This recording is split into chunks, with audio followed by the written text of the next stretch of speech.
Chicago Alderman Raymond Lopez joins the show now. Sir, let me ask you this. Do you think Chicago needs the National Guard? No, if you have the Illinois State Police and the Chicago Police Department and other local law enforcement agencies unwilling to assist in at least keeping the peace between protesters and the federal immigration agents, absolutely. And it wasn't until recently that we saw the state police and others participating to ensure that protesters could exercise their First Amendment rights without endangering the lives of our federal agents. But we continue to see an escalation of violence against those individuals who are here enforcing the laws of the United States. And unfortunately, the judge chose to ignore the fact that we've seen an ever-increasing effort to try to destabilize the efforts while also addressing the laws of the United States. What I don't understand, and I think other people across the country, Alderman, is that ICE agents are there to try and get the most dangerous criminals who are here illegally out of their community. Why would they protest that?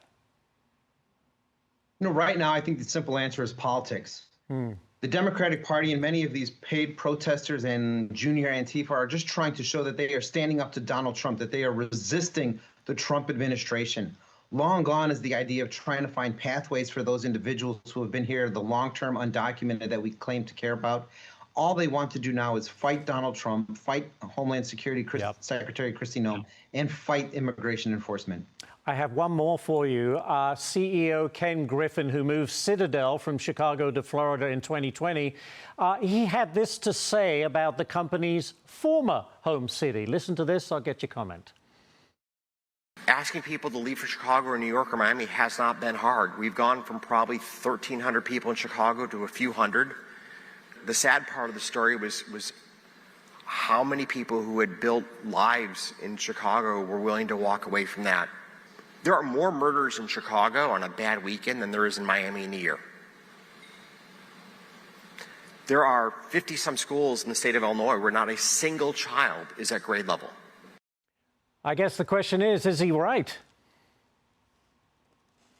Sadly, yes, Ken Griffin is exactly right. And we've seen where many of our politicians continue to make excuses. They move the goalposts to try to justify those losses, justify that inability to educate. And they blame those who want to have a normal, sane state and city as being part of the problem. Ken Griffin, great man, great philanthropist, a great part of Chicago, left because he had the ability to do so. But what will you have left when everyone who can leave does and everyone who can't remains? And do you think city leaders and state leaders get that? Absolutely not. You know, many of my Democratic colleagues live in this utopian world with their heads up their rears, not wanting to see the reality in front of them. What we do know is this, is that there are problems in our communities. There are problems across our state. And the only way that you could address them is by starting from a place of truth, which is something that sadly eludes both the governor and the mayor of the city of Chicago. It is sad. There's no doubt about that. Alderman Lopez, thank you, sir, for spending some time with us today with your thoughts. We appreciate it.